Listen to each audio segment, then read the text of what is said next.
concreto.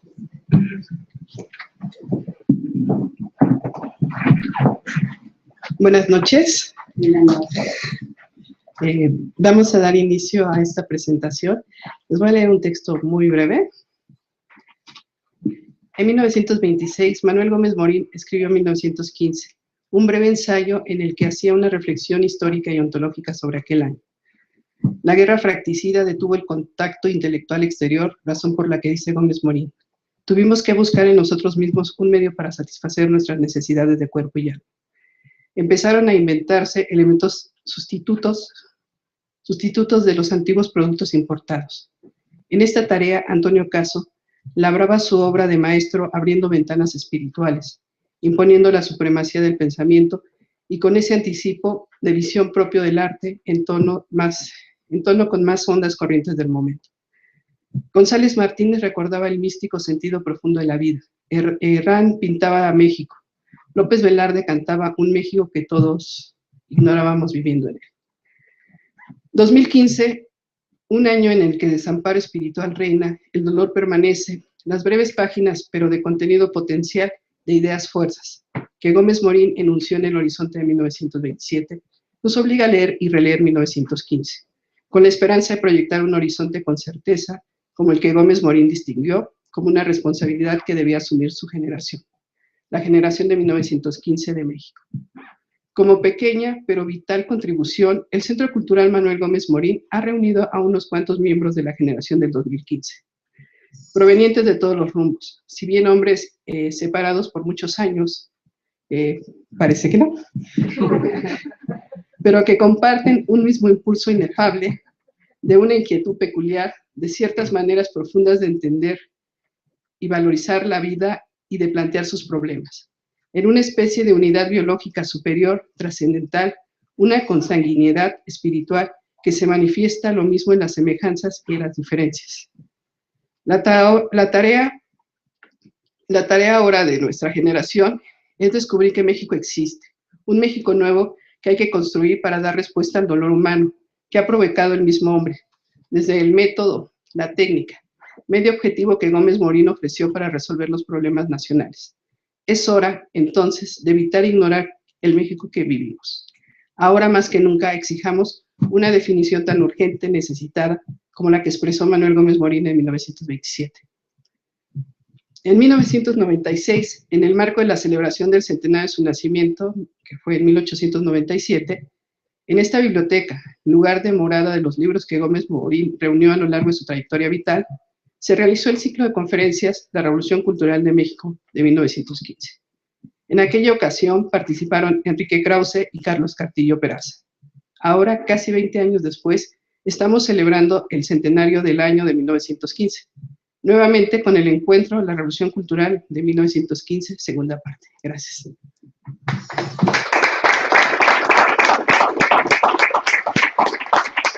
Y vamos a presentar a nuestro primer ponente, Gilberto Adame.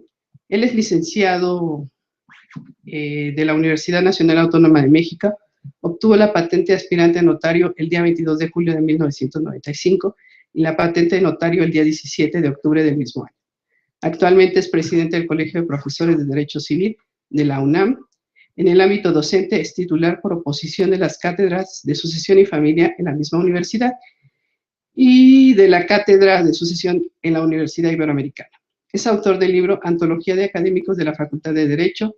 Escribió los breviarios jurídicos publicados por el Colegio de Notarios del Distrito Federal con los temas Exposición Sistemática de Legados, sí, el Albacea, Estatuto Legal y el Impuesto sobre la Adquisición de Inmuebles. Colaboró en las publicaciones Homenaje al Maestro José Barroso Figueroa y 80 años de vigencia del Código Civil para el Distrito Federal, publicados por el Colegio de Profesores de Derecho Civil, entre otras. Además, ha escrito diversos artículos para la revista El Mundo del Abogado y Letras Libres. Es integrante del Colegio de Notarios del Distrito Federal, AC, la Asociación Nacional de Notarios Mexicana, AC, y de la Barra Mexicana del Colegio de Abogados, AC. Le cedo la palabra al abogado. Buenas noches. raso común y que creo que llamaría toda la atención, que es un notario público, un notario hablando aquí de la generación de 1915, y más cuando el currículum que se leyó se refiere precisamente a esa carrera de abogado. Bueno, de entrada, lo que me une a esos jóvenes, esos muchachos de hace 100 años, es que es ese amor o esa fuente de origen que fue la Escuela Nacional de Jurisprudencia, después la Facultad de Derecho y Ciencias Sociales, y hoy la Facultad de Derecho. No es lo mismo, pero la fuente es la misma. Dos, entre lo que se comentó de mi paso curricular, hace algunos años, alrededor de 3 o 4 años, en alguna charla, platicando de las injusticias que pasan en la universidad, con entonces abogado general, acordamos, como lo se acuerdan las pláticas de café entre amigos, hacer una gran antología de maestros importantes de la Facultad de Derecho. Acordamos y después la labor me la quedé yo solo. Una labor, pues sí, bastante pesada, muy interesante, pero bastante pesada, que me abrió un mundo que, pues, acabo de cumplir 20 años de notario, pero no conocía, que es la investigación, la escritura, la historia. Me ha apasionado, pero pues vivirla, encontrarla, verla en papeles, me apasionó muchísimo. Eso terminó en un libro que por ahí circula, que se llama Antología de Académicos, donde puse semblanzas de los que consideré los quizá 200 abogados más importantes de la facultad. En esa relación están 6 de los 7 sabios, tenían que estar, no había nada que discutir, y me llamó la atención, ¿dónde caramba está el séptimo? Surgió la duda, metido en papeles y archivos de todo lo que implica la historia de la universidad. Y en esa búsqueda, o en esa pregunta que me hice, pues apareció el expediente de él. Sí, un estudiante brillante, destacado como todos los otros 6. Y empecé un esfuerzo, que no quiero platicarlo mucho porque por ahí anda el libro, pero pues empecé un esfuerzo arqueológico de reconstruir qué había sido de ese personaje, porque los libros canónicos sobre la época no lo mencionaban. El más importante, que don Rafael Estrada me recordaba, el del papá del presidente Felipe Calderón, el de los 7 sabios, casualmente pone las fotos de los 6 y la foto del séptimo lo pone con un signo de interrogación, porque después como que todo el mundo se quiso apropiar del séptimo lugar. Después se hablaba de Narciso Bassols, o de gente que ni había entrado a la universidad en 1915, como Daniel Cosío Villegas, etcétera, etcétera, etcétera, etcétera. Y bueno, me encontré con un personaje bien interesante, que platico más bien al principio. Fue un personaje, no fue el más grande de ellos, no fue el más grande, como lo afirma Krause, por ejemplo, en el libro de Caudillos Culturales, y se lo he dicho a él directo, así que no me estén viendo, no me importa mucho. No fue el más grande era Alberto Vázquez del Mercado. Él era igual que Gómez Morín, era de Chihuahua, eran parientes por el lado materno, eran primos. Gómez Morín ya lo sabemos de Batopilas, y Moreno Vaca de Parral. A diferencia de Gómez Morín, Moreno Vaca hizo toda su educación allá, hasta la preparatoria, en una escuela que en ese momento era muy prestigiada, el Instituto Científico y Literario de Chihuahua, derivado del dinero que le estaba metiendo el gobernador Krill, me estoy ubicando en 1908, 1909. Este muchacho era tan brillante en el tema oratoria, se vuelve discípulo de un personaje olvidado de nuestra historia también, pero en esa época era un gran orador, Jesús Urueta, y cuando se da la famosa visita de el presidente Taft a México en 1908, si no me recuerdo, 8 o 9, luego me confundo, que de hecho hay unos álbumes muy, muy bellos que son inconcebibles, literalmente los conseguí yo en las bibliotecas de Estados Unidos, que relatan todo el peregrinaje de días, porque bueno, pues varios días desde aquí hasta Chihuahua, hasta Ciudad Juárez, donde fue el encuentro. Y al llegar a Chihuahua, Krill organiza una serie de festejos, y el orador oficial es un niño, Jesús Moreno, del cual, dado el éxito o la brillantez de su palabra, Krill le concede una beca para venirse a estudiar a la Universidad Nacional. Él, en este contexto, habrá que entender que los planes académicos en aquellas épocas eran distintos. Él entra a la escuela en 1912, pero le toca, a diferencia de los demás, o sea, él entra directo a la Escuela Nacional Preparatoria, a la Escuela Nacional de Jurisprudencia directo en 1912, becado por el gobierno de Chihuahua. Ya algunos de sus compañeros venían ya, pero estaban en la preparatoria. A él le toca vivir la famosa huelga del 12, que siempre que me encuentro a gente de la Libre que se me quiere poner pedante, le digo, cállense, ustedes nacieron de la primera huelga de la universidad, ustedes son huelguistas, número uno.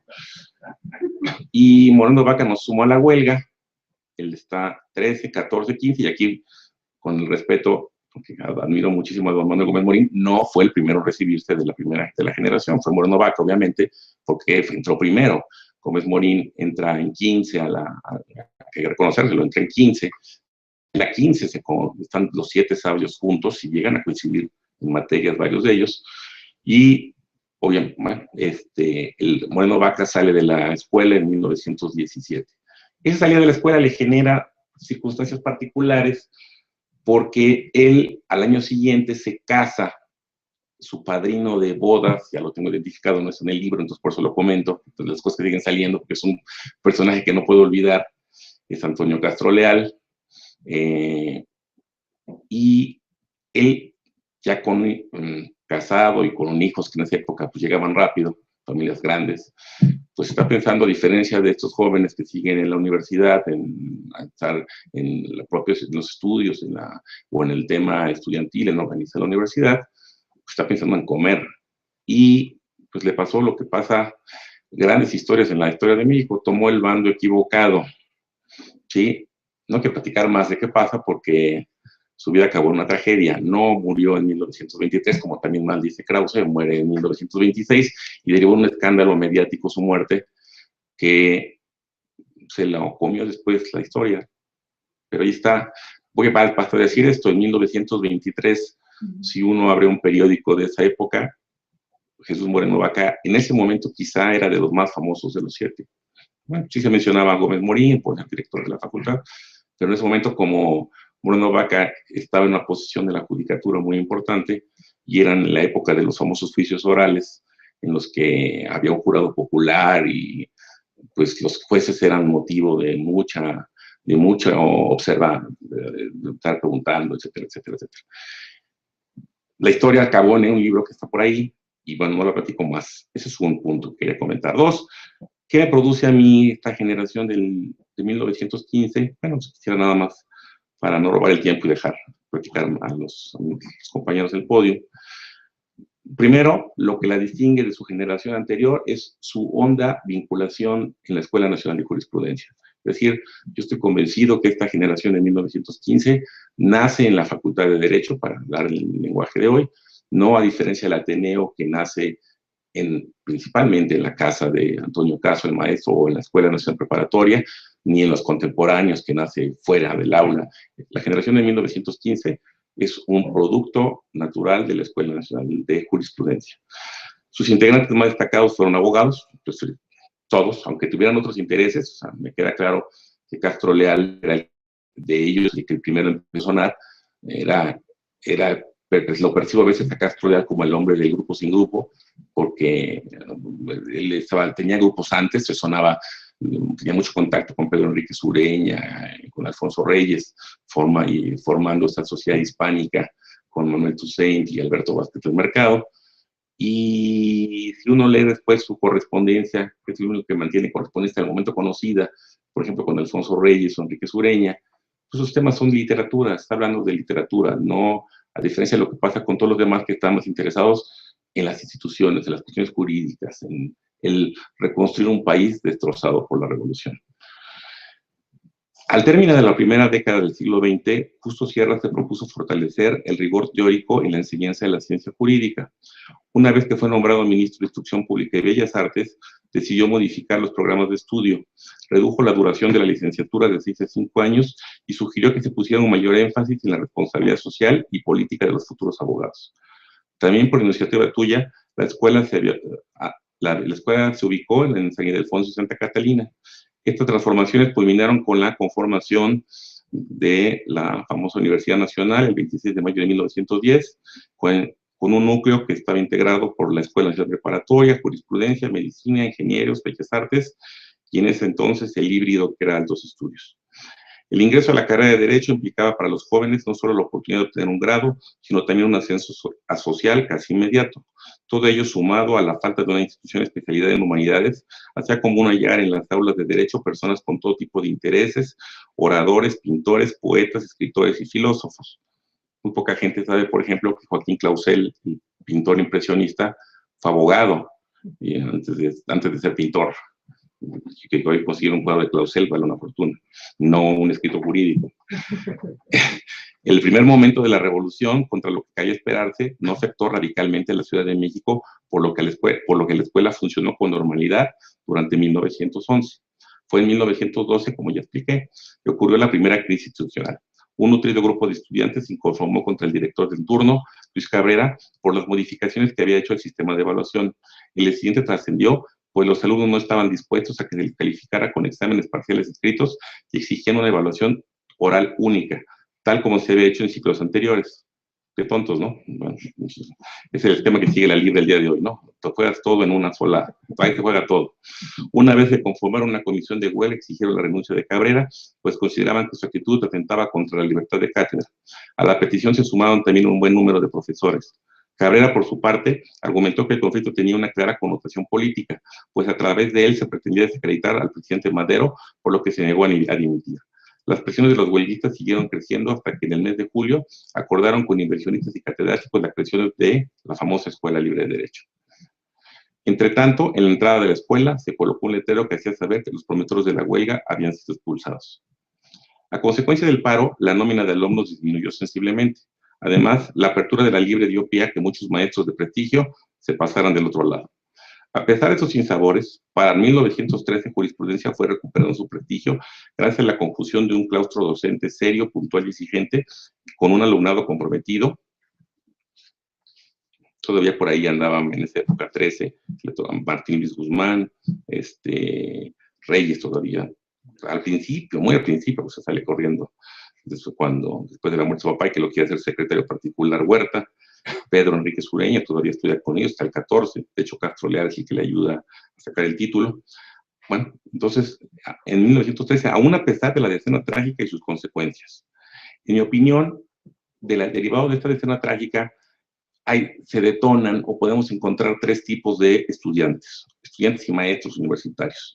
Los que decidieron seguir a la revolución, Vasconcelos, Martín Luis Guzmán, y un personaje que más tarde incidiría en la política nacional, muy importante y en la vida de Moreno Vaca, que era un señor que se llamaba Jorge Prieto Lawrence. Ese fue un gran grupo. Lo segundo, unos maestros que, siguiendo el ejemplo de Antonio Caso, se olvidaron de la política y se dedicaron a dar clases. Y un tercer grupo de maestros que guardaron afinidad cercana con el reciente huertismo. Gracias a que los altos directivos tenían cercanía con Huerta, las clases se impartieron con normalidad durante la dirección de José Natividad Macías en 1914. Por esos 2 años, la escuela siguió, de acuerdo con Luciano Millete Núñez, una trayectoria de constante superación. No obstante, la guerra seguía marcando la agenda. Utilizando como pretexto la invasión yanqui a Veracruz, Victoriano Huerta y su ministro de Guerra y Marina, Manuel Mondragón, determinaron la creación de una academia de instrucción militar que reclutaría a los jóvenes de la Nacional Preparatoria y las profesionales y artísticas a efecto de prepararlos para la defensa de la nación. Hay allá en el archivo de la universidad un libro que es una joya que también no entiendo por qué no editan. Bueno, pues me quejo mucho. Está bien que no lo editen, pues que los conozcamos, lo que nos interesa conocerlo.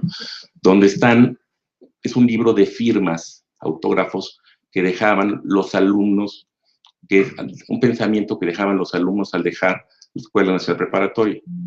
Ahí encuentra uno pensamientos de Alfonso Reyes, de Manuelita Mota, su esposa, de Alfonso Caso, el pensamiento, Gómez Morín no dejó pensamiento, no sé por qué, o sea, era optativo.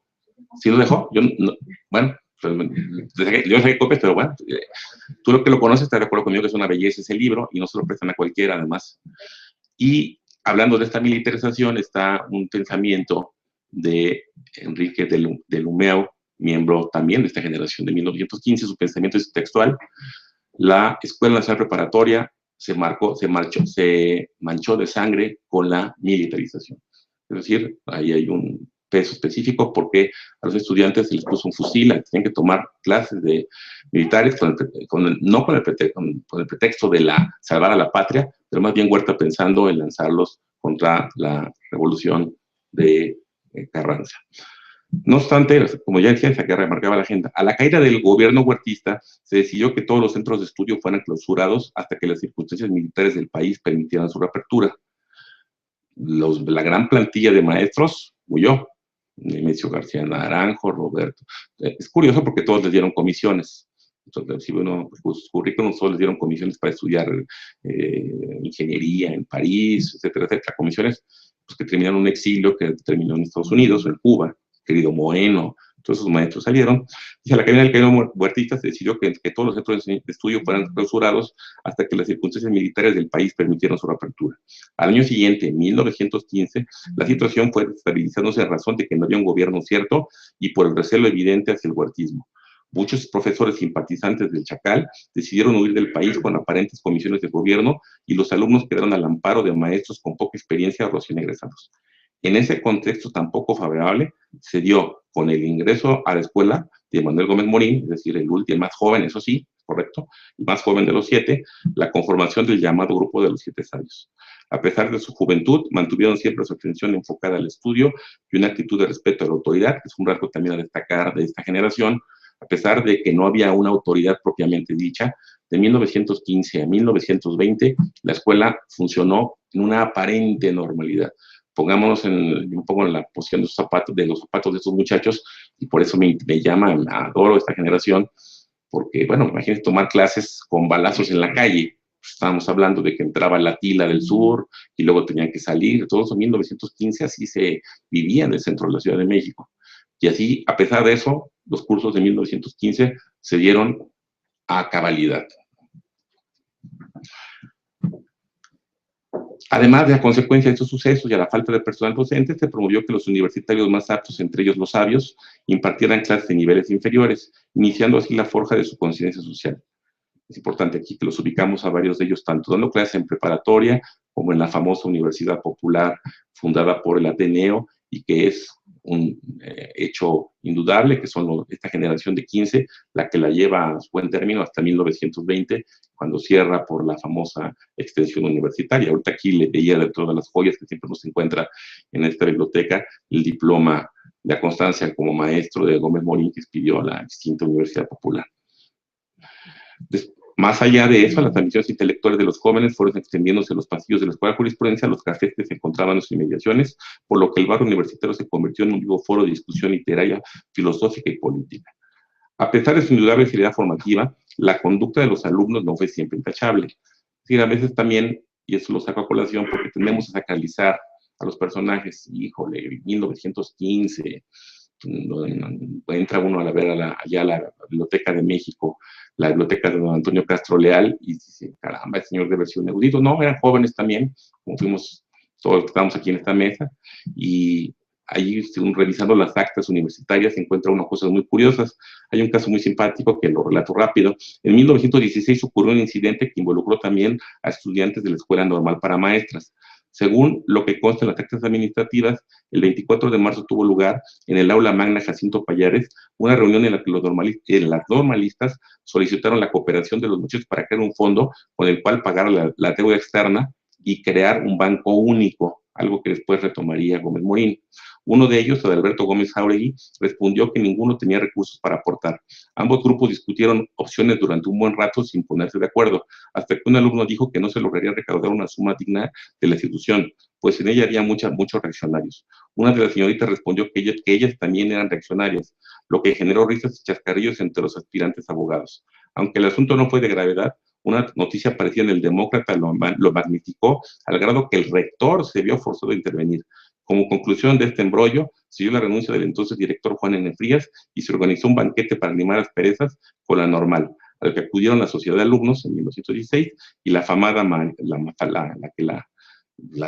que le dio en la torre el buen Álvaro Obregón, la maestra María Álvaro Arias Belván, por esta famosa anécdota que cuando llega Obregón en 1914 a la Ciudad de México, entra por primera vez y se va a la tumba de Madero y empieza a arengar que los hombres de la Ciudad de México no tenían pantalones, que quien tenía pantalones eran las mujeres, y pone el ejemplo de esta maestra a la cual le regala su pistola a esta maestra, y después de ese evento toda la vida se le conoció a la afamada maestra María Arias Bernal como María Pistolas, por el detalle de Obregón.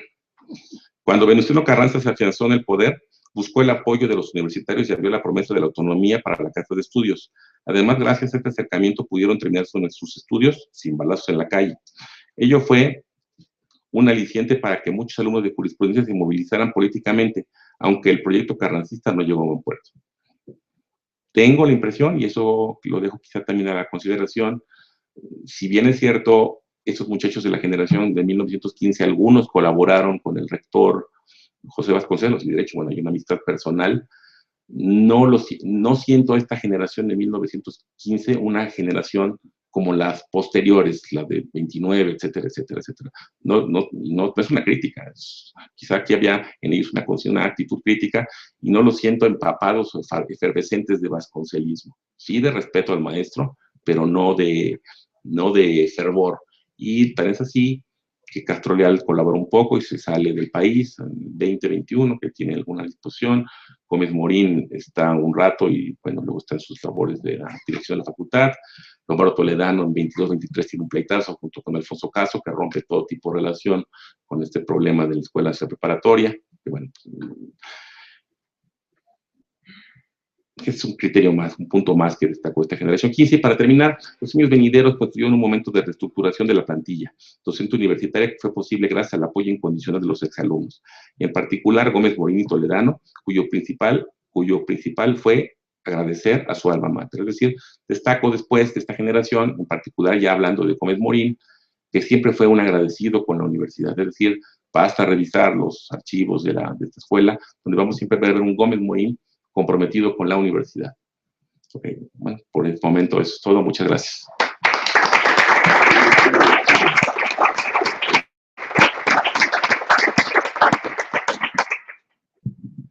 Le agradecemos a Gilberto su intervención.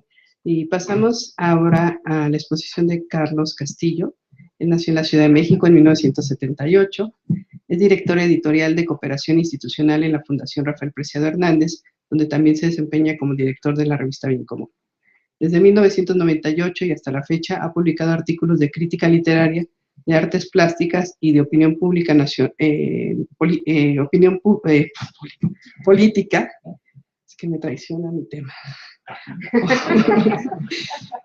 Opinión política nacional e internacional en revistas como Letras Libres, Nexos, Este País, Diálogo Político, esta última editada por la Fundación Conrad. Exacto. Sede de Montevideo, así como en los periódicos Reforma, El Universal, La Crónica de Hoy, Excelsior. Entre 1906, perdón, el proyecto, perdón. Sí. Perdón, es que vivo en el siglo XX. Te llevamos a todos lados. Sí, exacto. Entre 2006 y 2007 se desempeñó como director de análisis político y cultura en la Oficina de Discursos de la Presidencia de la República, y del 2008 al 2012 como director de la revista La Nación del Partido Acción Nacional. Es miembro de la red Nuevo Pensamiento Democrático con sede en Santiago de Chile, conferencista de temas culturales, sociales y políticos en distintos países de Latinoamérica y encargado de la sección Actualidad Latinoamericana de la plataforma digital Diálogo Político. Es autor de los libros Cartas a un joven panista y La urgencia humanista, alternativa para el siglo XXI. Le cedo la palabra. Bueno, en primer lugar yo saludo y agradezco mucho a Alejandra por la invitación y sobre todo por la iniciativa para este evento, cuyo mayor logro, a mi parecer, es continuar una tradición que heredamos de otros y que hoy podemos decir que a su vez heredaremos a quienes vienen detrás de nosotros. Saludo a los compañeros panelistas, Gilberto, Norberto, Rafa, Lorena, muchas gracias. Y también muchas gracias a ustedes que nos acompañan en este centro cultural, donde la historia se huele, se palpa y se escucha a resguardo para los sentidos, en páginas de libros, en hojas de archivo, en voces que se conservan para seguir siendo presente. Titulé la ponencia a la que a continuación daré lectura como La técnica en el 1915 de Gómez Morín, evolución, vigencia y retos de un concepto. Porque me parece que en el desarrollo y evolución de la técnica que ideó Gómez Morín hay algo que bien podría calificarse como un sistema. El término sistema al que me refiero sigue la definición kantiana, que lo explica como la unidad de los diversos conocimientos bajo una idea. Una idea que construye un saber, y cito, bajo el cual hay que entender el conjunto de un conocimiento como sistema, y que se opone al conocimiento común, es decir, al conjunto de conocimientos como simple agregado. El sistema, señala el filósofo de Königsberg, descansa en la idea de un todo anterior a las partes. La técnica, pues, como sistema para enfrentar los problemas que presenta la realidad. ¿Por qué no llamarla entonces simplemente ciencia? Fresca en esos días de 1926, debía estar a la imagen de los científicos del Porfiriato. Y sin duda Gómez Morín sabía el peligro que implicaba que su idea pudiese relacionarse con aquel grupo de pseudosabios que hizo del positivismo la bandera de un régimen. Nada parecido hay, en lo que entiende y propone nuestro autor, a ese pensamiento deshumanizado y distante del México variopinto, plural y diverso, multicultural diríamos hoy, que la generación de Gómez Morín descubrió para enseñárselo al resto de sus contemporáneos. Nada parecido tampoco a ese saber enciclopédico que buscaba homologar lo diferente, que buscaba excluir lo distinto, que buscaba en fin de cuentas calzar un modelo importado y hacer que la realidad se adaptara a sus medidas. Lo que hace Gómez Morín es exactamente lo contrario. Busca algo propio, algo que responda a la realidad particular del país, que aglutine lo atomizado bajo una idea común que pueda ser útil para hacer del pasado un sostén, del presente un impulso, y abrir así las posibilidades de futuro a una nación sólida, capaz de incluir a cada uno de sus miembros, a cada etnia, a cada paisaje, a cada río, a cada urbe, y a todo aquello que reposara o se moviera bajo un cielo común. Su búsqueda es la de una comunidad, desentrañar lo común a todos, delinear lo que se comparte y construye lazos, definir aquello que ayudará a zanjar las graves divisiones de una sociedad de un pueblo heridos desde hacía siglos, y aún con esa herida sangrante, por conceptos como clases sociales, ricos y pobres, campo y ciudad, entre otras tantas, fruto de las brechas que abre la desigualdad. Ese año de 1915 es precisamente el del hallazgo de esa diversidad rica, maravillosa y tan vasta como el horizonte mexicano. Es el año de la esperanza, del sueño del que se despierta con la intención de hacerlo realidad. Año que este 2015 cumple 100 de haberse revelado como ese caudal de posibilidades que una generación tuvo frente a sí y que fue ayer, como es hoy, motivo de celebración. Del caos de aquel año nació la revolución. Del caos de aquel año nació un nuevo México, una nueva idea de México y un nuevo valor de la inteligencia en la vida. Esto lo afirma Gómez Morín al comienzo de su texto. Y el tono del párrafo, podrán ustedes notarlo, es de festejo, es de hallazgo, es de esperanza. Celebración y esperanza, no obstante, que no son ni ingenuas ni ilusas. El caos de aquel año es el fracaso revolucionario y no, por supuesto, en cuanto al triunfo o derrota de la gesta armada, sino algo mucho más importante. Es el fracaso de los ideales, de las banderas que ondearían en el futuro de la nación. Para 1926, Gómez Morín ya estuvo cerca del régimen renovado. Ya transitó sus pasillos y sus despachos. Ya padeció sus contradicciones, sus abusos, su doble discurso. Ya entendió que la esperanza no puede depositarse en esa ideología tergiversada de la revolución que han pervertido los nuevos gobiernos. Ya incluso padeció en carne propia el modo en que una idea que ayudaría a fortalecer la producción agrícola del país se tornaba botín para unos cuantos y nido de corruptelas. Es decir, ya detectó que el laberinto que el régimen posrevolucionario construiría los siguientes 70 años sentaba sus bases para hacer del amiguismo, la corrupción, la opacidad, la ilegalidad y la trampa las mejores estrategias de la naciente clase política.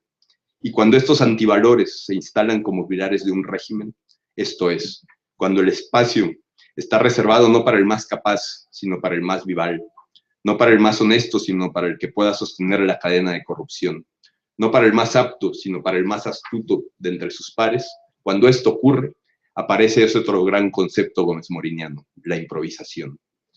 La improvisación se convirtió así en el sistema, en la antitécnica para resolver el laberinto que trazó el nuevo gobierno.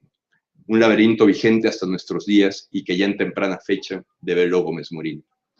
Hoy tenemos muestras de sobra claras de cómo funciona ese laberinto.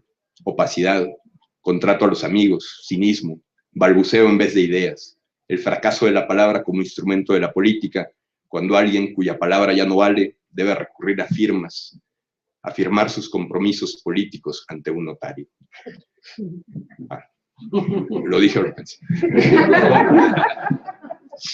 En aquel entonces, y no es problema de los notarios, en aquel entonces, Gómez Morín se da cuenta de ese camino de soluciones enredadas y nada transparentes cuando es enviado a Nueva York, si mal no recuerdo, a negociar algún tema petrolero. La anécdota la rescata María Teresa Gómez Montt, cuando a partir de la correspondencia durante ese viaje, construye la decepción de ser un emisario sin capacidad negociadora, mientras a sus espaldas, otro negociador con poder de decisión acude con el objetivo de cerrar contratos. Así pues, desconfianza, sospecha, dobles discursos, incertidumbre, apariencias, elementos naturales una vez más de la improvisación. Señala en un texto del Heraldo de México al respecto, y mucho antes, en 1919, con humor hiriente y un toque de sarcasmo. En nuestro país todo es fruto de la improvisación, los políticos y los administradores, el ejército y los gendarmes, las leyes, los camiones, los sabios, las lecherías, los ferrocarriles, los paseos, los héroes, los cantantes, los fenómenos meteorológicos. Solo los pueblos de escasas dotes espirituales se esfuerzan en una abrumadora tarea de preparación previa. Los mexicanos no la necesitamos. Queremos y somos políticos. Queremos y nos convertimos en financieros. Queremos y seremos lo que queramos, porque cada uno de nosotros es potencialmente lo que quisiera ser. Por eso las cosas en México están como están. Desde nuestros héroes hasta nuestros temblores de tierra, casi todo es improvisado, defectuoso, vulgar, nunca definitivo. Resulta irónico, por otra parte, que para Enrique Krause, esta técnica con la que Gómez Morín busca remediar la improvisación se encuentre, comillas, cito a Krause, más cerca del positivismo científico que de las ideas liberales de la Reforma. Gómez Morín, no obstante, es claro al respecto. No positivismo ni pragmatismo siquiera. Es posible otro camino, el de la técnica. Técnica que no quiere decir ciencia, que la supone pero a la vez la supera, realizándola subordinada a un criterio moral, a un ideal humano. Y más expresamente, sigue Gómez Morín, técnica que no es tampoco positivismo, que conoce y postura otros valores para el conocimiento y para la vida, y sabe la honda unidad que existe entre todas las manifestaciones del espíritu. Conocimiento de la realidad, conocimiento cuantitativo, ya que el error del liberalismo estriba en involucrar un problema de calidad en lo que es solo un problema de cantidad, en pretender resolver problemas de organización, de igualamiento, que son cosas de peso y de medida, con elementos que son puramente cualitativos. Y concluye este apartado de manera magistral. Iniciamos nuestra vida intelectual bajo el signo del hombre, afirmando libertad y posible adaptación de la ciencia a fines humanos. Podemos ver en la cita anterior el esfuerzo reiterado y conciso de Gómez Morín por deslindarse de aquello que Krause, aunque sea de manera sutil, busca achacarle. Y la razón de ello es comprensible, aunque sumamente injusta. Nuestro autor postula, ya en 1926, una alternativa real, clara, con un método y conceptos nuevos, que no busca calcar o calzar otros sistemas, sino por el contrario, busca tomar lo mejor de esos sistemas para dar a México su propio camino. Llámenle ustedes tercera vía, antes de que las terceras vías se pusieran de moda. Llámenle ustedes alternativa u opción. Llamémosle como querramos.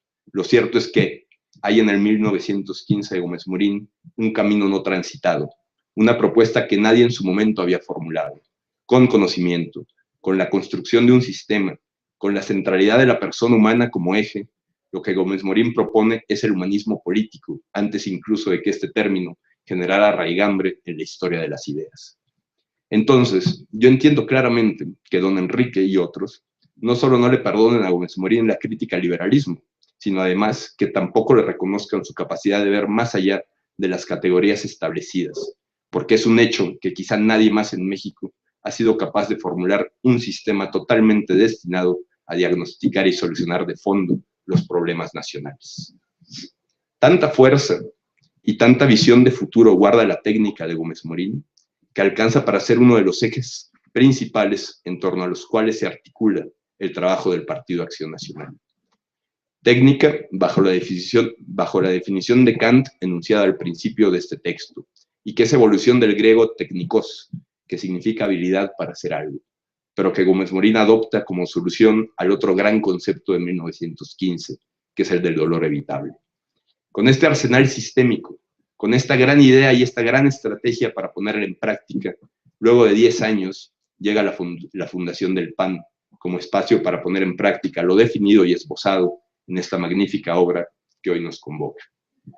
Y es tan fuerte su irradiación y su influjo, que sus huellas pueden rastrearse a lo largo de los 10 años que Gómez Morín ocupa la presidencia del partido. Contra la acción atrabancada y burda de la improvisación, ya traducida en violencia y abuso por parte del gobierno, el PAN de Gómez Morín propone la reflexión y el diagnóstico que preceden cualquier acción. Y de nuevo, es tan fuerte el legado que construye que en 1989, ante la reforma del Estado que abrió el horizonte de la transición democrática, hay una frase que dice: el PAN no se sienta a la mesa para ver qué hacer. El PAN se sienta a la mesa porque ya sabe qué hay que hacer. Y esto guarda claramente la impronta de esa técnica desarrollada casi 60 años antes. Esas huellas pueden rastrearse no solo en los textos de Gómez Morín, ya como panista de tiempo completo, sino en el trabajo del partido en su conjunto, totalmente alineado en seguir esa senda. Para muestra de lo anterior, abro un paréntesis personal que reafirma este postulado. Hace unos meses, buscando el modo de construir un libro que rastreara la evolución histórica de algunos conceptos fundacionales del PAN, decidí, con el apoyo de los amigos del CEDIS-PAN, realizar una pesquisa conceptual a lo largo de los primeros documentos publicados por el partido. La intención de ello, como suele ocurrir con estos proyectos, era otra, mucho más simple: demostrar que el mito de que el PAN era el partido defensor de los intereses de los ricos es absolutamente falso, y que el combate a la pobreza fue parte sustancial desde la primera hora del panismo. Luego de varias semanas de explorar, reunir, transcribir y acomodar información para convertir en el libro, porque uno ve los libros hechos y no sabe muchas veces de dónde salen, requieren ahondar, ¿verdad? Me di cuenta de que el resultado final era doble. Uno, la historia de la ruina del agro mexicano entre 1939 y 1965. El otro, que hay un esfuerzo de varios frentes, bajo diversas estrategias, de situar el tema de la pobreza como puntal del trabajo partidista. Y en la suma de ambos resultados se inscriben reportajes en el Boletín de Acción Nacional primero y en la revista La Nación después. También conferencias, artículos, breves y no tanto, programas de acción política, discursos, ponencias, hasta llegar a las propuestas de ley de los primeros diputados del PAN en 1946. El libro se llama Acción Nacional, Reflexiones en torno a la pobreza, 1939-1965, lo edita la Fundación Rafael Preciado Hernández, y ustedes se preguntarán a qué viene este anuncio, ¿verdad? Este anuncio es porque en esos textos, en esas conferencias, en esos reportajes y en esas propuestas de ley, es claramente notorio un trabajo sistémico. Primero, en la definición de los conceptos de trabajo, iniciativa y propiedad de los principios de doctrina del PAN.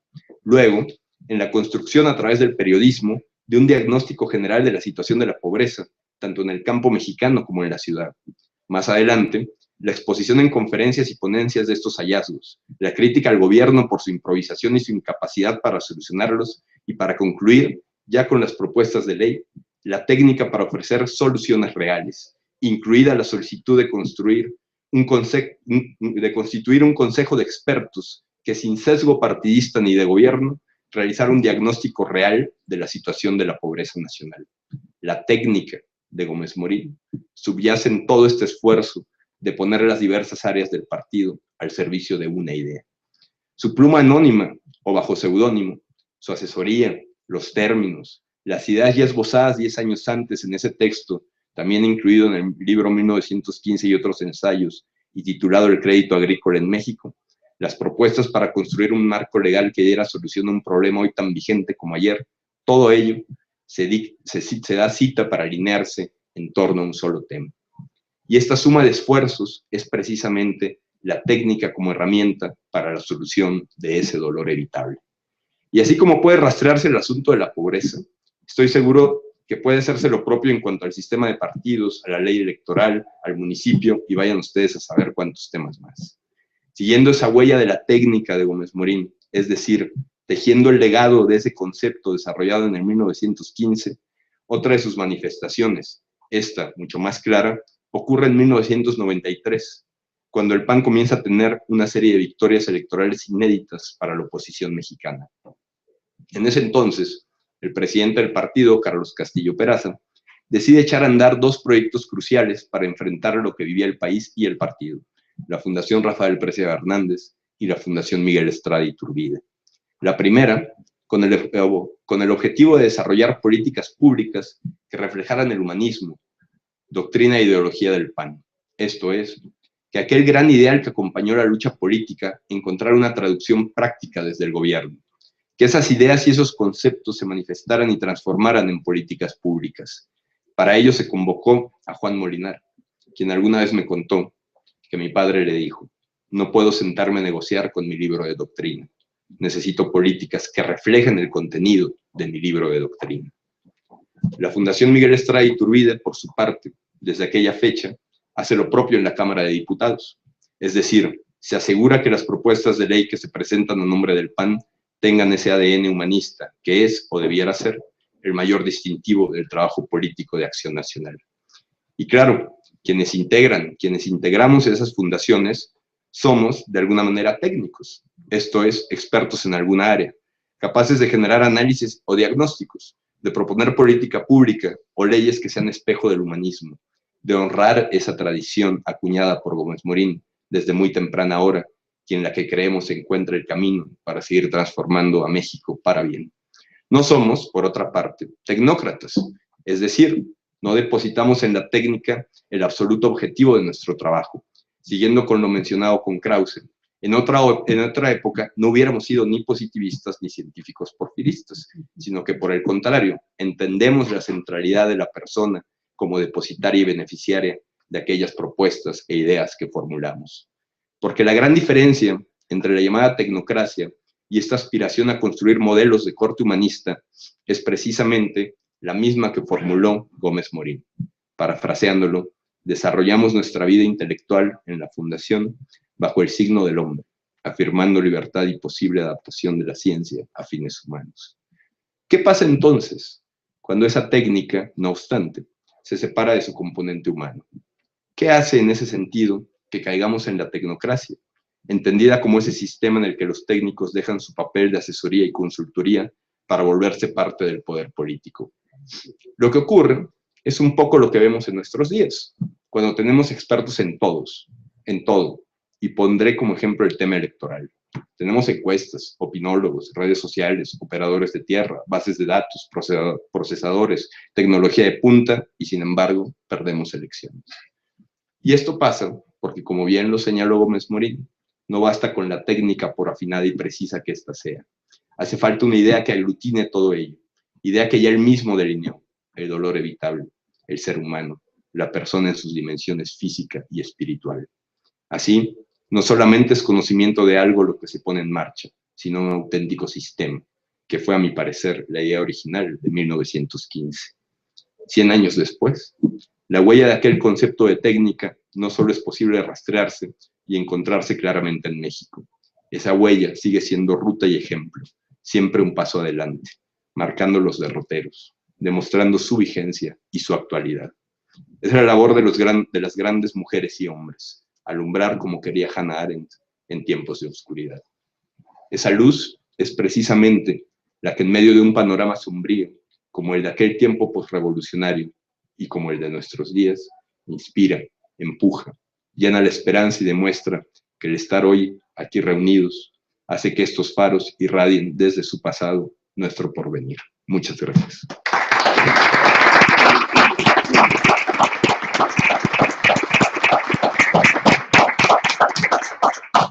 Le agradecemos su intervención a Carlos y ahora vamos con Norberto Castro López.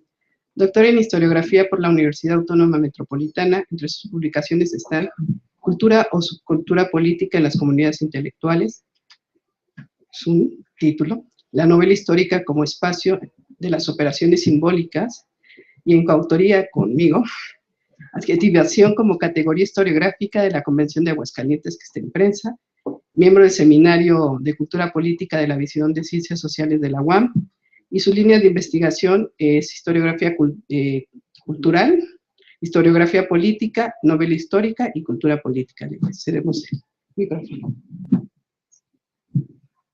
Buenas noches a todos. Antes que nada, un agradecimiento al Centro Cultural Gómez Morín, a Alejandra, muchas gracias, Lorena, muchas gracias. Y bueno, yo voy a hacer una lectura a partir de una interpretación de la historiografía cultural y la antropología cultural, un poquito ajena a la historiografía dominante que se ha hecho sobre este texto.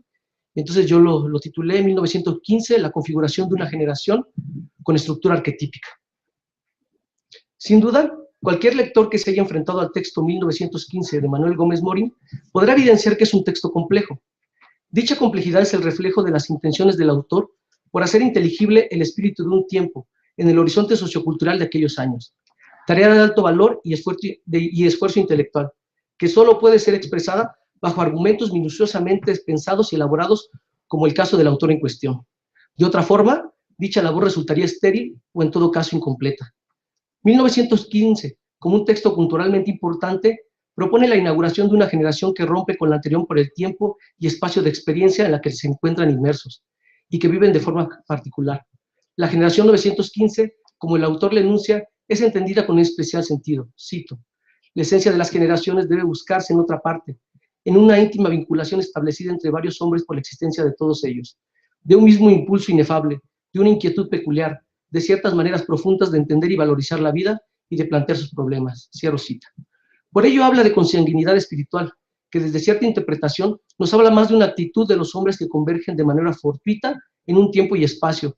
Por ello no importa la edad biológica, sino el impulso homogéneo de una misma actitud y acción. Evidentemente, Gómez Morín no sabía la trascendencia de su propuesta en la posteridad, pues a pesar de que su planteamiento incluía a hombres separados por muchos años, a la postre terminó por bautizar y configurar a una de las generaciones culturales del siglo XX, en efecto, separada por los años. Lo anterior lo expresan con claridad el texto de Enrique Krauss, 4 estaciones de la cultura mexicana, que como modelo ideal incluye a aquellos hombres nacidos entre 1891 y 1905. Por supuesto que la propuesta no se limita a ello, sino que describe a dicha generación con las características que lo definen, y que en gran parte se encuentra expresado en el trabajo de Gómez Morín. En este sentido, el texto del autor puede ser analizado desde una perspectiva generacional de la historiografía, que le incluye como una categoría del discurso, en donde la construcción de los referentes de interpretación de dicha generación se produce de manera endógena. La categoría de generación puede ser entendida, por lo tanto, con la propuesta de Leonardo Martínez, que la entiende como, cito, un lugar de la memoria, pero también un lugar retórico. De acuerdo con la primera parte de la frase, la generación selecciona una parte del pasado y con el producto de esa selección construye una imagen que pretende ser el pasado en sí, una condensación del pasado con valor de uso inmediato para un grupo social. De acuerdo con la segunda parte, es un argumento del discurso que lleva inscrito en sí mismo la voluntad de persuadir. Memoria y expresión, conocimiento y persuasión se encuentran en la base de esta categoría. Cierro cita. 1915, por lo tanto, es un espacio discursivo en donde la categoría de generación 915 encuentra su lugar de memoria y su lugar retórico primigenio. El autor abstrae el pasado inmediato con formulaciones de alto valor simbólico, y con ellos trata de convencer a una generación de su misión. Su esfuerzo los concentra en persuadir, entre otras cosas, de la existencia de otro México, y de un espíritu motor que debe guiar la acción creadora. Lo anterior nos lleva al objetivo de la presente ponencia. La memoria y expresión, conocimiento y persuasión contenidas en el texto son reflejadas a partir de una estructura argumentativa que se presenta por medio de ocho apartados de suma importancia simbólica. La finalidad del presente trabajo es explorar la forma en que articula el autor su trabajo para poder dilucidar el significado simbólico del mismo. Es aquí donde la máxima forma es fondo encuentra especial relevancia. Los apartados los titula iniciación, obscuridad, invitación, el dolor, la técnica, argumento, prevenciones y epílogo. ¿Cómo podemos interpretar la articulación del texto en estos apartados, en especial de los primeros 5? ¿Qué significado simbólico tienen? ¿Bajo qué tipo de esquema arquetípico se pueden analizar? Mi primera lectura del texto de Gómez Morín, aquella que se hace más con pasión que con un fin académico, me permitió observar que el nombre de los apartados era relevante en algún sentido. Lo primero que me vino a la mente fue que respondía al arquetipo del mito del héroe y el mártir. El arquetipo del primero tiene como etapas a la partida, la prueba y el retorno. Esquema propuesto de manera clara por Julio Amador en su libro Las raíces mitológicas del imaginario político. En cuanto al segundo, su evolución es muy diferente. Sin embargo, sus tormentos, la oscuridad, el dolor y su derrota lo caracterizan en vida, aunque después de la muerte obtiene la victoria, pues se convierte en modelo, en ejemplo a seguir por la injusticia de la que fue objeto. No entraré en más detalles por el momento, solo quiero hacer patente que en estos arquetipos, el campo semántico que se utiliza para describir las etapas del viaje del héroe y del mártir es compartida con la expresada por Gómez Morín.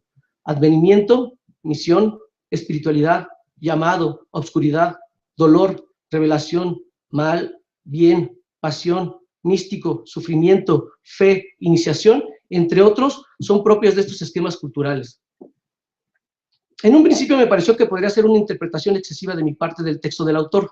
No obstante, en el apartado de la invitación, el mismo Gómez Morín caracteriza a la generación como una unidad totémica a la manera de Spengler, una unidad étnica donde la actitud es símbolo de un impulso propio de ella.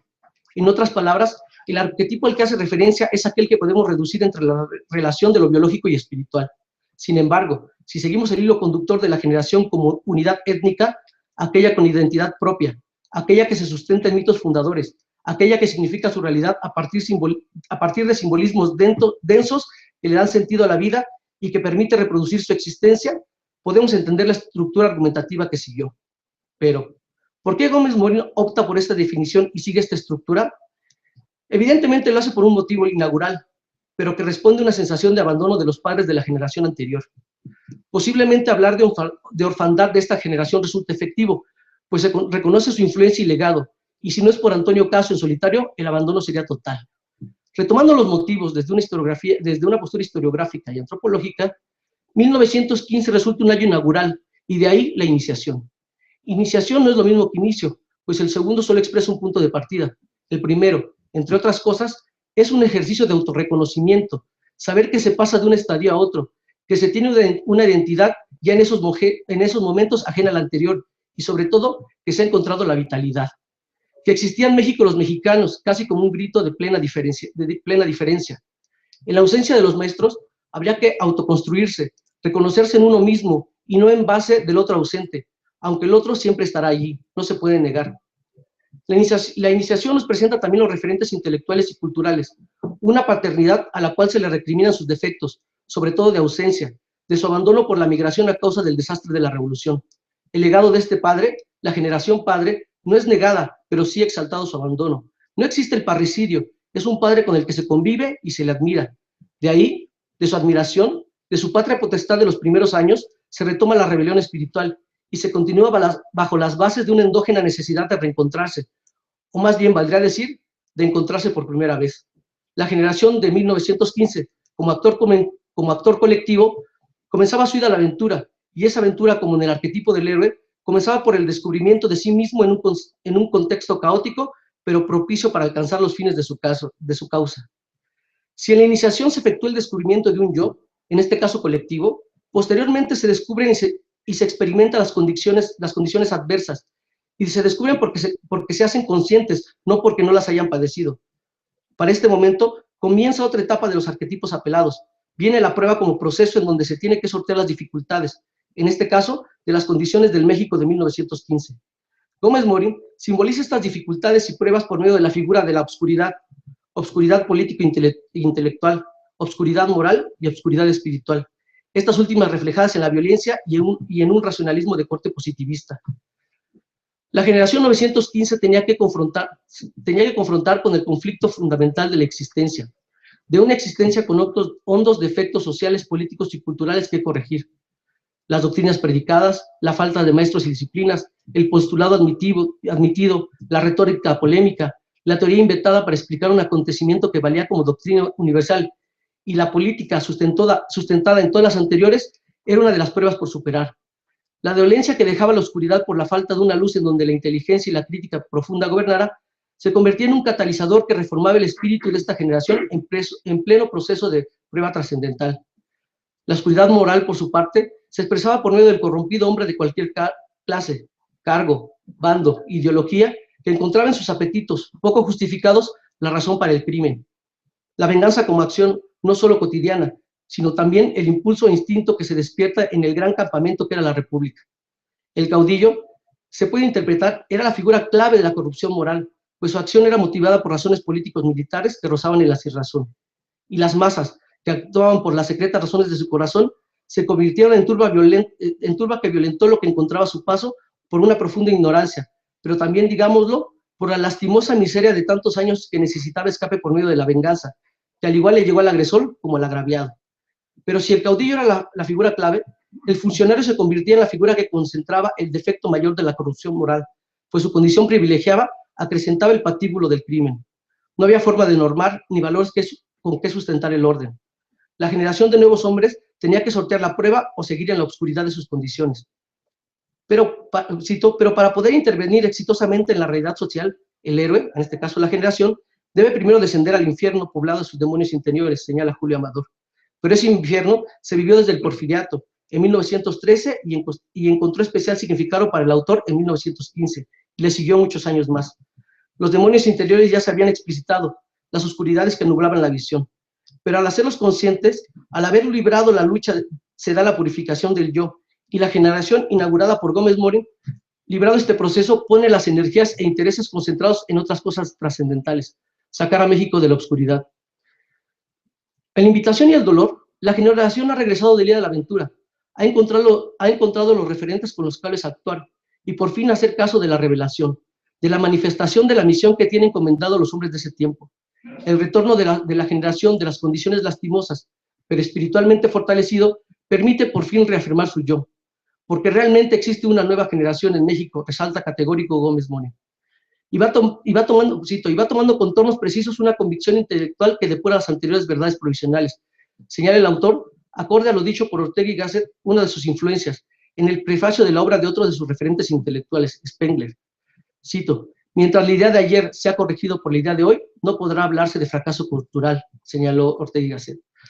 Para eso se ha de congregar a los hombres desvinculados y dispersos que tienen los mismos propósitos. Hacer algo con la misma incontenible inquietud, la misma necesaria agresividad para conservar o para rehacer, cumplir su misión. Pero, ¿cómo congregar a los hombres de una generación cuando se preocupan en eliminar al enemigo, cuando las doctrinas e ideologías se convierten en dogma y por ellas se direccionaliza la acción? Cuando hombres de sana intención y de convicción ferviente luchan por derrocar al tirano sin saber que van a entronizar al siguiente, cuando otros están más cómodos en la complacencia y la apatía de un para qué.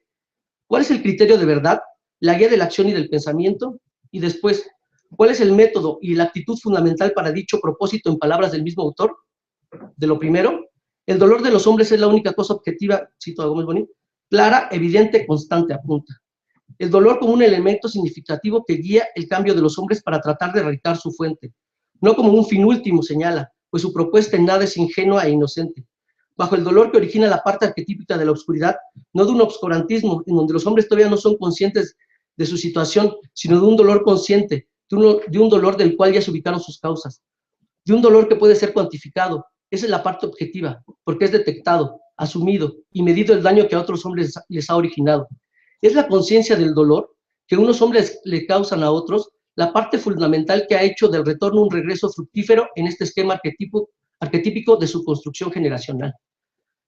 El conjunto de la experiencia de la prueba es el proceso doloroso por el cual el héroe se enfrenta con el conflicto o dificultad esencial. Nuevamente retoma Julio Amador. Y si este proceso doloroso se objetiva, se trata de erradicarlo no de manera ingenua, sino a partir de la acción pensante y constructora de la recién inaugurada generación. Y retomo las palabras de Carlos Castillo Peraza a manera de síntesis de este retorno. El dolor, en consecuencia, criterio de verdad, criterio de conocimiento de lo propio y, por tanto, de identidad nacional, criterio de compromiso social, criterio de eficiencia, criterio de y para la vinculación de los dispersos, es decir, de comunidad y de sentido de pertenencia. Y estos sí son elementos de una modificación radical de ideas, expresiones, normas, actitudes y acciones de una revolución cultural, cierro la cita, y agrego yo, de una cultura política. Pero también habría que preguntarse por qué el dolor objetivo. No entra en la parte subjetiva del dolor, pues esto podría desviar podría desviar la atención de las intenciones y de la actitud que debe tener esta generación. Si se subjetiviza el dolor, Las finalidades trascendentales destinadas a esta generación encontrarían las trabas que cualquier actor social le pondría para subsanar el agravio cometido por el sufrimiento originado en la lucha fratricida del movimiento armado. Además, el dolor objetivo anula la figura del caudillo, pues éste no tendrá razón suficiente para continuar con los fines que persigue si sus objetivos no están supeditados a la anulación del sufrimiento de los otros. Por lo menos, su accionar violento no está justificado. Por ello, la manera de suprimir el sufrimiento no está en las voluntades de hombres que bajo cierto carisma e ideología actúen en favor de un supuesto fin nacional. Por esta razón, el mecanismo para mitigar los males del México de aquellos años radica en la creación de las instituciones, de los conceptos y de las leyes. Gómez Morín continúa sustentando su propuesta a partir de esta construcción de gobierno, pues es aquí donde la vida común, la relación entre hombres encontrará la manera de normarse. Además, el dolor objetivo nos dice otra cosa de esta generación inaugurada.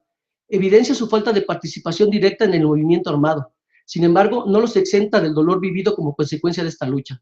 Son fieles testigos del dolor originado en la segunda década y parte de la tercera en el país. La vivieron algunos desde los portales de las universidades o del Salón de la Creación Artística. Esto, sin embargo, no les resta valor, por el contrario, los hace empáticos al sufrimiento de los otros. Lo anterior les permitió no entrar en la vorágine intestina en la defensa de alguno u otro personaje de manera ultranza. A consecuencia de ello, su visión permitió extender su horizonte de expectativas. ¿Hacia dónde arrastrarían al país si siguieran los impulsos de los dolores de sus pasiones personales? ¿Y cómo generar entonces la organización de las cosas humanas? De ahí su afán por la técnica. En la conciencia del dolor objetivo, se termina la ida a la aventura de esta generación y se llega al retorno. De aquí no queda más que la acción constructora que deje la espada envainada, pero siempre a la expectativa y remite no a la letra del intelectualismo, sino a la letra que norma. El punto medio entre uno de los más primarios impulsos humanos, la violencia, y la más alta expresión del intelecto humano, la inteligencia, el genio humano, se encuentra la técnica. La técnica con cierto valor que expresa tanto el movimiento, la acción, las ideas, pero con un criterio moral. Un método con valor que va a mediar la acción positiva y la idealización del pensamiento que construye un modelo de país, con los bríos para crear los mecanismos desde donde deben tomarse las decisiones públicas. Esta generación se encuentra en este centro de gravedad. No son los sabios que desde una postura privilegiada, por ser hombres letrados, figuran e interpretan la realidad desde los referentes librescos, ni el de la ciencia positiva por sí misma, ni tampoco los hombres de acción motivados por sus pasiones ideológicas que llevan a la criminalización de la acción armada.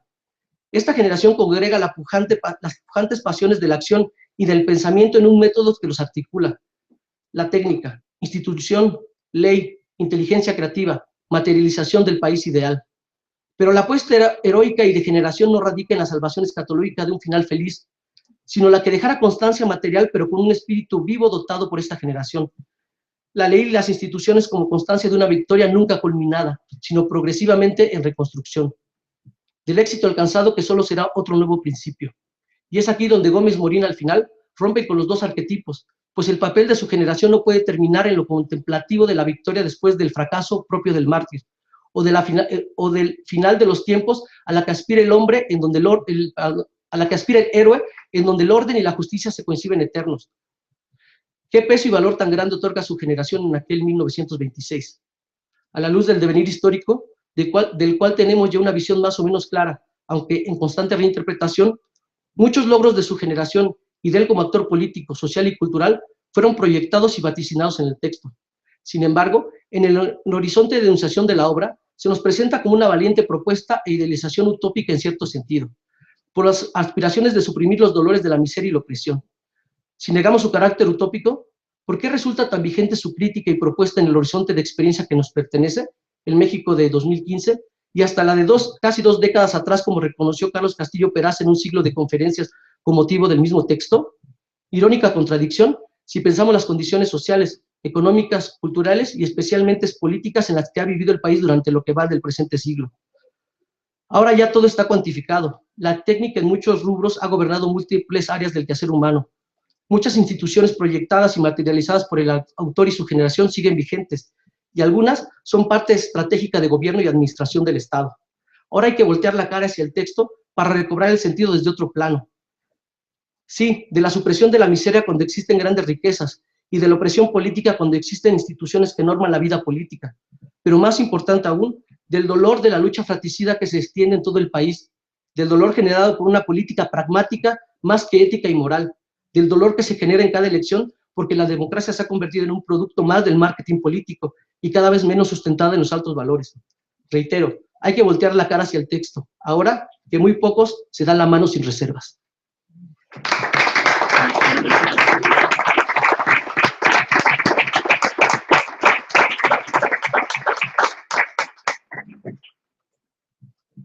Les damos las gracias a Norberto por su participación y ahora presento a Rafael Estrada Michel.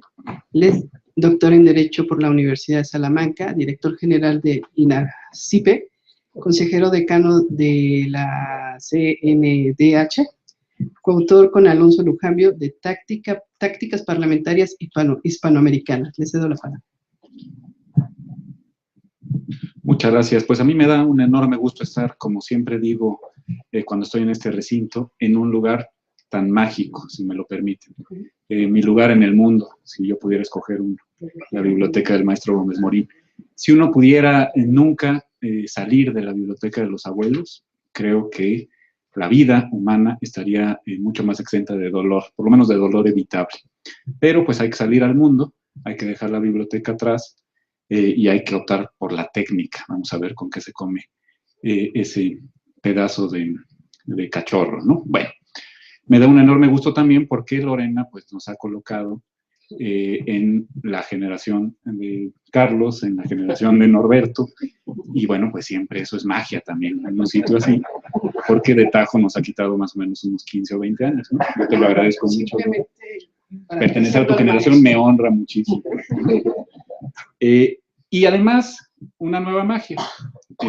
Por culpa de las prisas técnicas de la modernidad, pues yo vi, cuando iba a dar mi clase en la Facultad de Derecho, un póster que decía, se va a presentar el libro, por cierto, creo que lo presentó don Fernando Serrano Migallón, académico de la lengua, estupendo, amigo y además pues un hombre de letras. Se va a presentar el libro que habla del séptimo y olvidado sabio, don Jesús Moreno Vaca. Y yo, bueno, tenía que ir, la técnica, ¿no? La técnica, la máquina y la ciencia. Tenía yo que ir a poner mi huella digital para que no me deje de pagar la universidad. Eso que subsidio al Estado mexicano dando clases por la bicoca que nos pagan. Y no pude ir a la presentación del libro. Y aquí me encuentro con la magia de Gilberto y lo que nos ha platicado sobre la generación de 1915.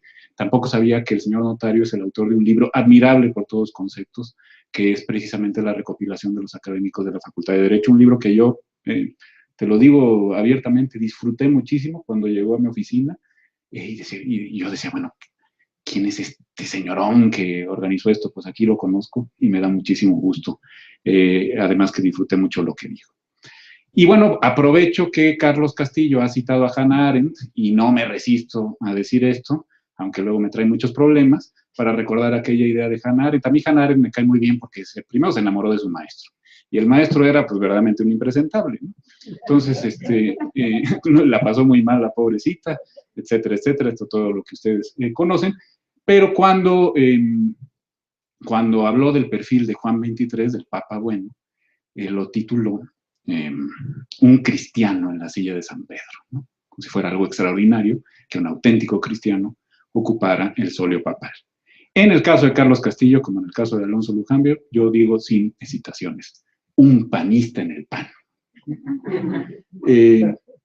Me ha encantado lo que ha dicho Carlos. Yo he leído 1915 en 2 ocasiones.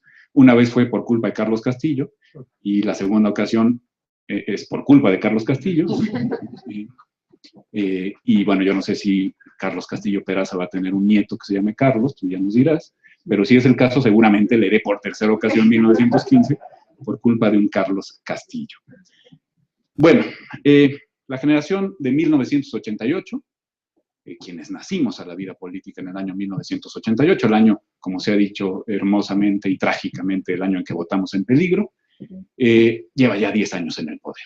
Ya es hora de que vaya tomando las responsabilidades de lo que ha hecho en estos más de 10 años en el poder, y no me refiero solamente al poder presidencial, sino también, ustedes miren quienes integran las cámaras del Congreso de la Unión, las cámaras locales, incluso el Poder Judicial Federal, y encontrarán a muchos nacidos entre el año 1960 y el año 1975, 1978, para incluir a Carlos. Ya podríamos ir haciendo un recuento, si no de los daños, sí de las responsabilidades, como inventó el maestro Gómez Morín en 1915. Para mí, 2015, pues es obviamente un año feliz. Algunos y algunas de quienes están aquí saben por qué, ¿no? Para mí es el año del nacimiento del báculo de mi vejez, o de quien yo veo así, ¿no? De Alonso, mi hijo, ¿no? Pero 1915, desde niño, fue, lo estábamos festejando, por cierto, aquí, que ya iban a hacer, cuando estábamos presentando el libro de Mauricio Limón, que está ahí atrás, en este recinto mágico, ¿no? Bueno, 1915, en cambio, siempre tuvo para mí una suerte de idea de la frustración, desde niño.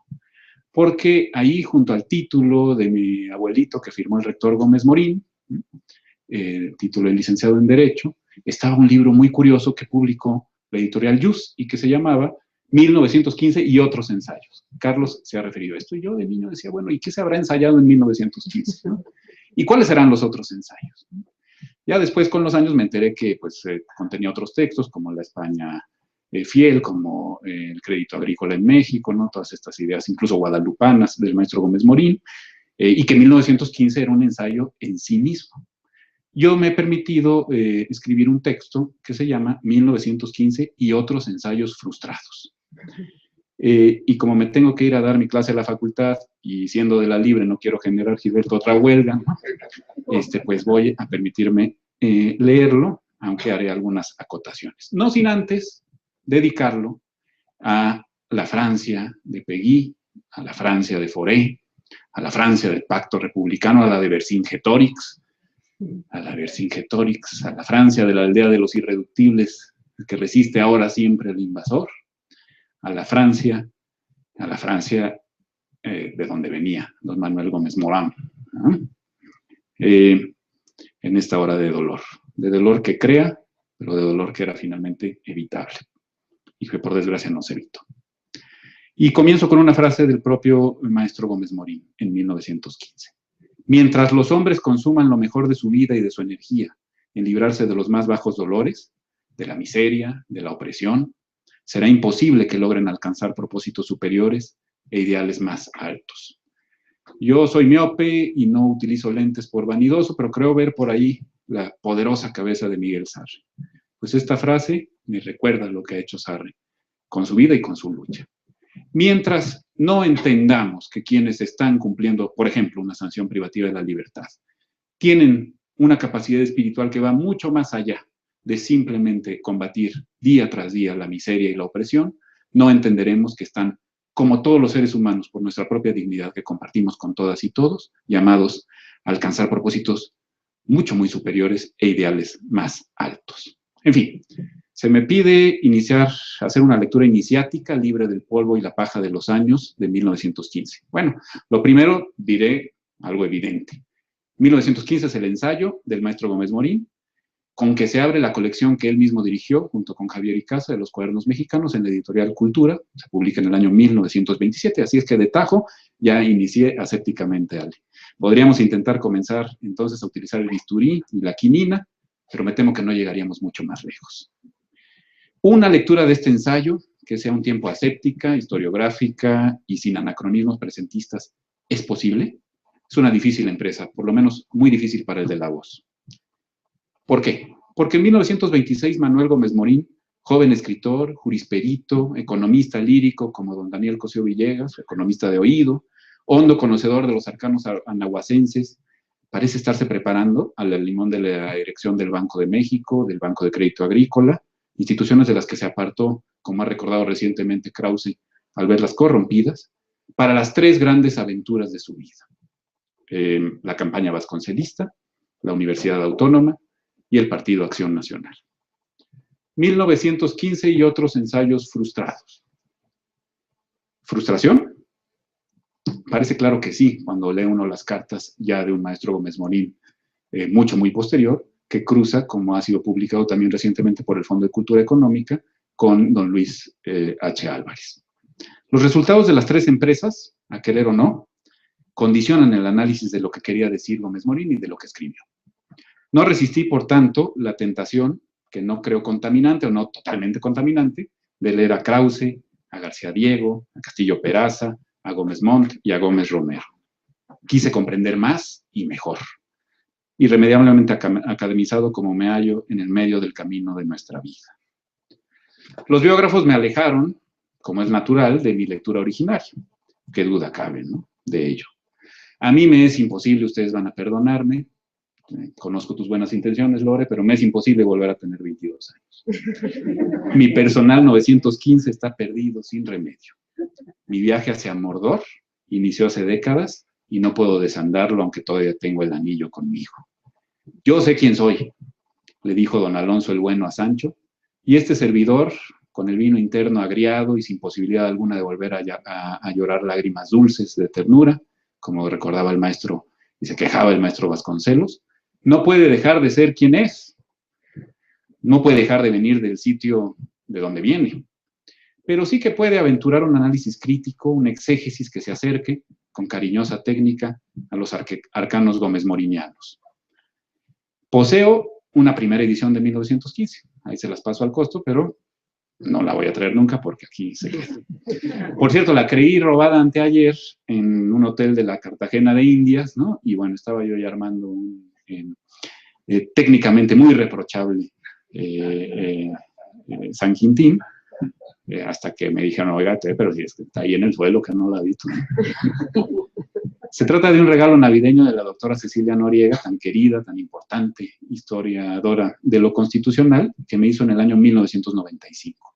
Una nueva lectura 20 años después, varias transiciones después, es para mí, cortesarianamente, todas las transiciones, la transición. Es imposible resumir 1915, cada párrafo cuenta. Lang Lang, otro regalo navideño, pero en este caso de mi personal Gómez Morín, que es Cecilia Landerreche, que creo también haber visto por ahí, la Gómez Morín de esta Estrada, toca el piano, según el dicho de la propia Ceci, de la misma forma. Each note matters, me dijo. ¿Sí? En ello se asemejan grandemente música y letras. Se asemejan también a cambio democrático de estructuras. Ya hemos hablado de este texto seminal en esta misma sede. Ese texto de ese enorme Gómez Moriniano, cizañas aparte, reduccionismos aparte, que supo ser Efraín González Morfín. Todo resumen, tanto de Cambio como de 1915 y de Lang Lang, resultaría reduccionista y empobrecedor. Pero hay algo, pero de algo hay que hablar en esta noche, ¿no? Y eso intentaré. También se peca en grado de tentativa y ustedes me disculparán. Le presumía yo a Alejandra Gómez Morín y Angélica Oliver que justamente en estos días conocí un parque en Montevideo, el Parque José Enrique Rodó, justo cuando me habían hecho mis élficas amigas el rejuvenecedor encargo de volver a 1915, y me llamó la atención que junto con el monumental recuerdo de Rodó, en estilo Art Deco, hay una frase favorable a una acción que beneficie a Ariel. Recordé el discurso rodoniano que pronunció el maestro siendo casi un niño y que publicó la Suprema Corte de Justicia de la Nación con Ale Gómez Morín, con Angélica, con el inolvidable Chucho Gudiño hace unos años, junto con la tesis profesional del maestro Gómez Morín y un estudio preliminar de Rafael Estrada Sámano. Este discurso que pronunció el maestro, que era casi un niño en la Escuela Nacional de Jurisprudencia, que pocos años después y en medio del fragor postrevolucionario precisamente dirigiría el propio Gómez Morín. Rodó murió en 1917, el año en que unos también jovencísimos, Lombardo Toledano y Gómez Morín, asisten a la jura de la Constitución de Querétaro, precisamente delegados de la Escuela Nacional de Jurisprudencia. Calibán terminó por apoderarse de nuestros países y de nuestras tempestades. Pero esa es otra historia, deprimente como todas las historias de desamor. Y aquí estamos para ser felices hoy. El Gómez Morín de 1926 es, más bien, Saturnino Herrán y Ramón López Velarde. Pintores y cantores de un México existente y no fortuito, merced a las ventanas espirituales que había abierto Caso.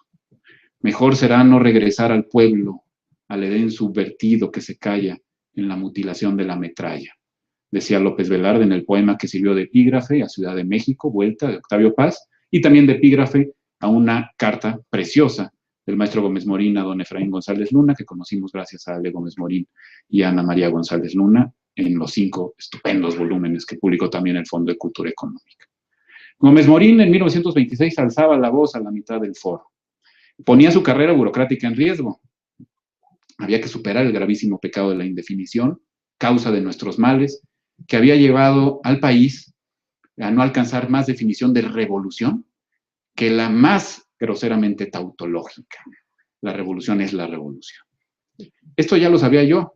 La factura de las cartas de don Efraín González Luna y don Emmanuel dejó muy claro este y otros puntos entre 1939 y 1964.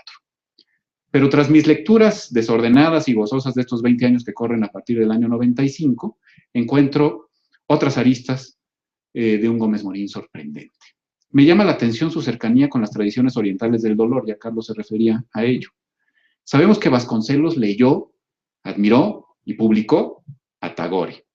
Imposible no pensar en él y en las verdades del Buda, cuando don Manuel postula el dolor humano como la única verdad incontrastable e inefable. La única verdad de la condición humana.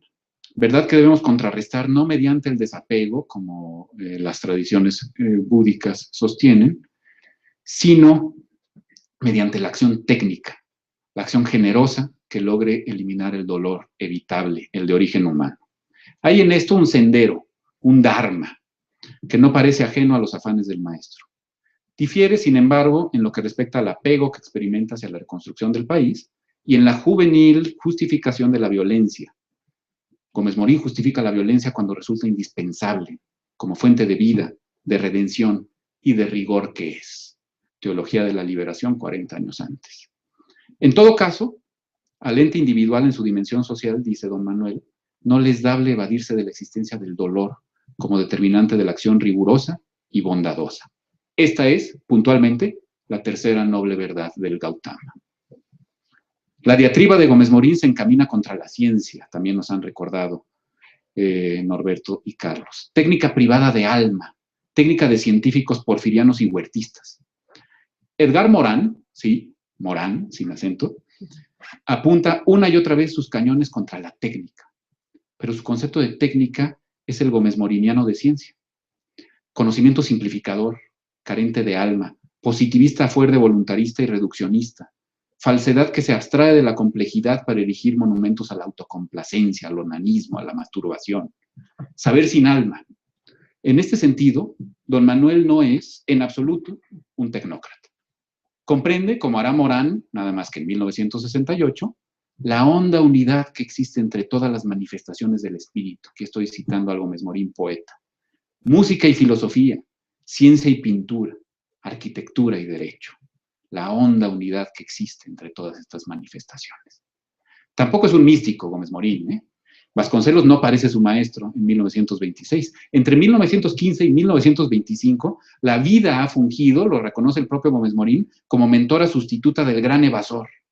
El maestro de América, quien, como Reyes, no vivió el año 15 en México, carencia que Gómez Morín les reclama como muy perniciosa, es puesto desde 1927, es decir, 2 años antes de su campaña y de su enésimo exilio, en su justa dimensión. Don Manuel quería a nuestro Ulises, pero también lo conocía. Y miren que tenía sus cositas. Don Antonio Caso, en cambio, parece encarnar el espíritu de la raza, el espíritu que habla por la raza. Liberado al fin este espíritu del sangriento sino de Huitzilopochtli, dice Gómez Morín. Es más, Caso es más que un idealista, es el regenerador de la idea. El hombre que puso los cimientos para superar la noche espiritual en que vivimos, el terrible desenfreno y la grave corrupción moral, otra vez Gómez Morín, de los primeros gobiernos postporfirianos. Generación de 1915, pero convocada para 1939. ¿Falló Gómez Morín como Lore en su conceptualización de generación? Yo creo que sí. Los hombres del PAN no vendrán del maderismo, ni de la lucha contra el invasor.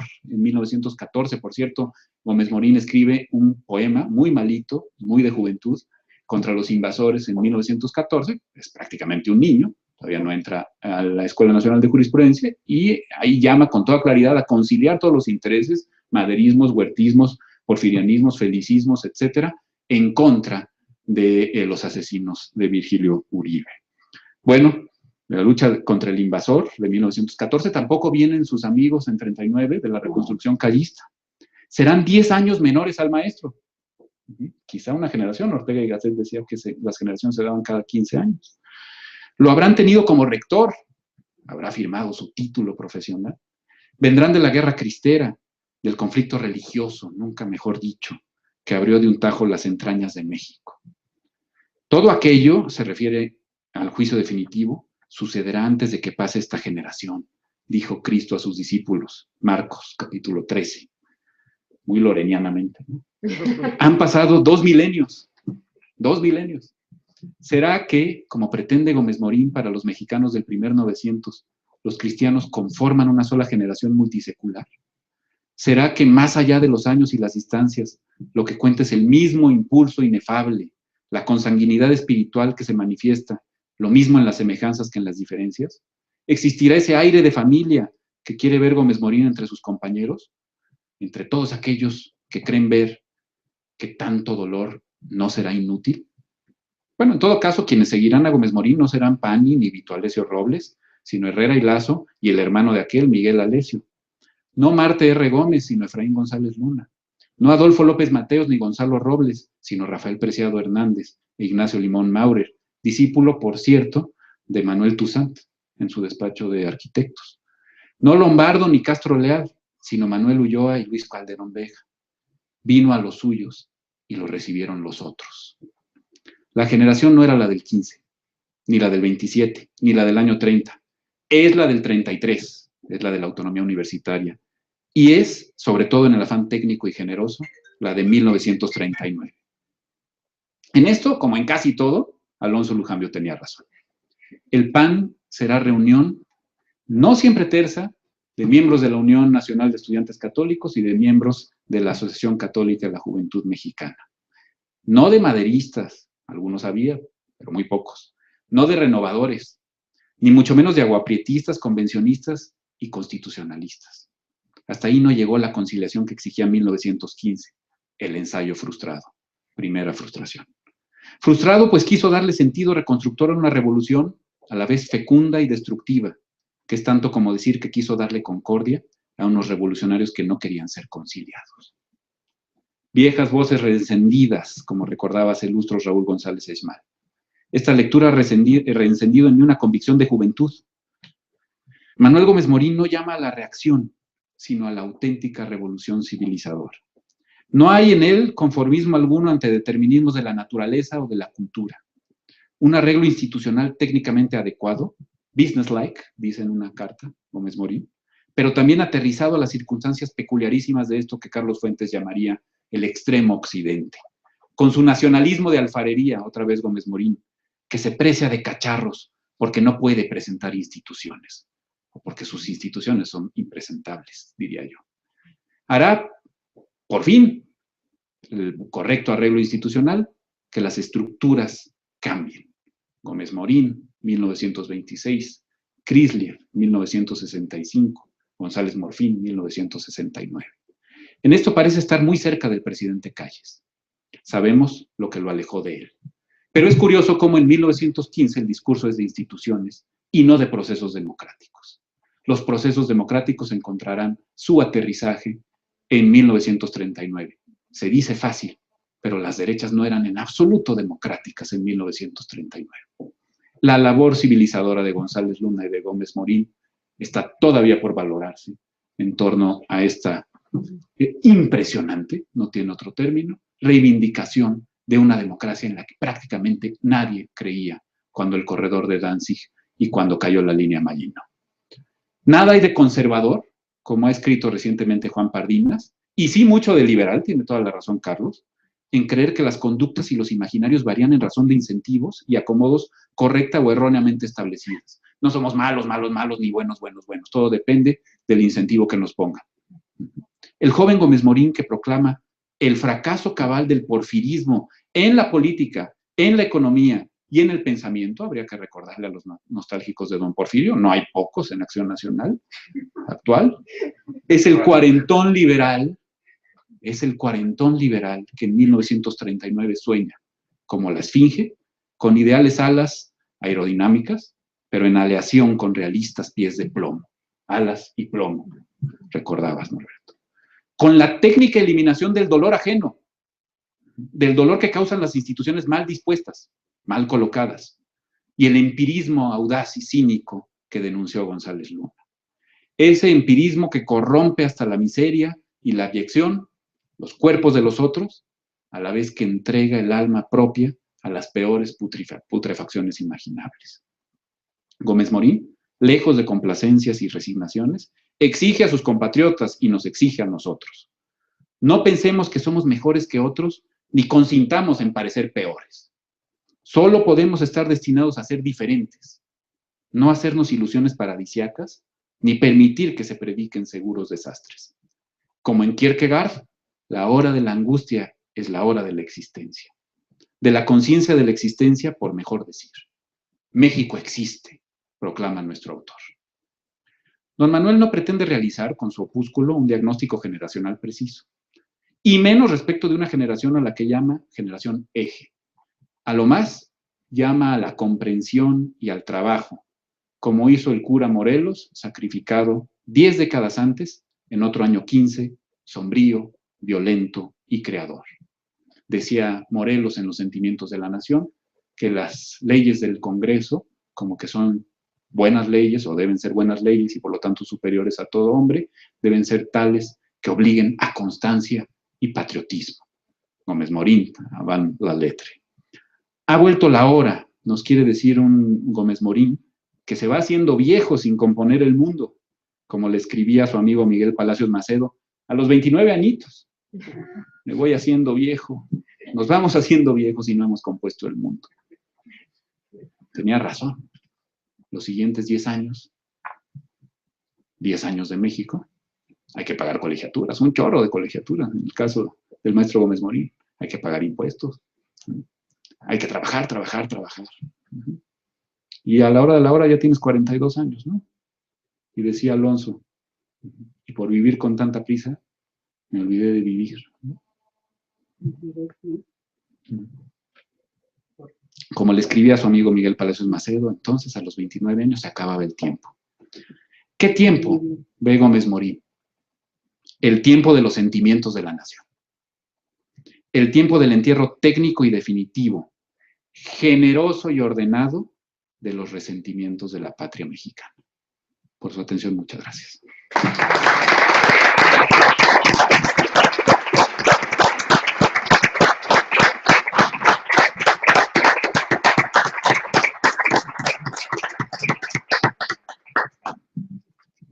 Quiero agradecerle a los 4 sus intervenciones. Pasamos a algunas preguntas y alguna persona del público quiere preguntarles a nuestros expositores.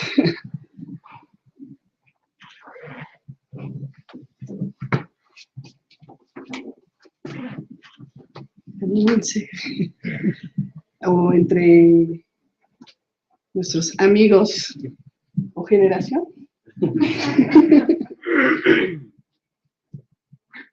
¿Algo que quieran comentar entre ustedes?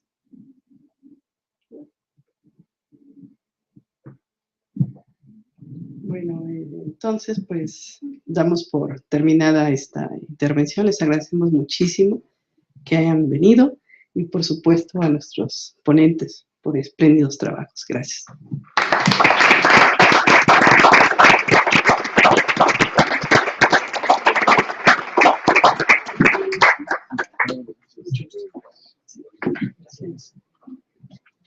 Sí.